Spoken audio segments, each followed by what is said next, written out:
কলকাতার একটা মিষ্টি, যেটা যেটা শুধু মিষ্টি না, ইতিহাস্য। এই সাদা স্পঞ্জি রসগোল্লা আচ্ছা, প্রথম কে বানিয়েছিল জানো? চলো ফিরে যাই 1868 সালের কলকাতায়। এনার নাম নবীনচন্দ্র দাস। আমি হার মানব না, নতুন কিছু বানাতেই হবে। তিনি শুরু করলেন ছানা আর রস নিয়ে এক্সপেরিমেন্ট। বারবার ভাঙছে, কিন্তু আমি থামবো না।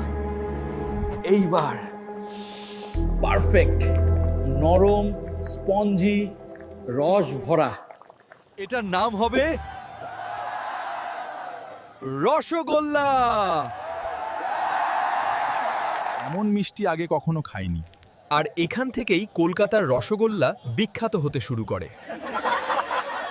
তারপর কেসি দাস রসগোল্লাকে ক্যান করে ছড়িয়ে দিলেন পুরো দেশে।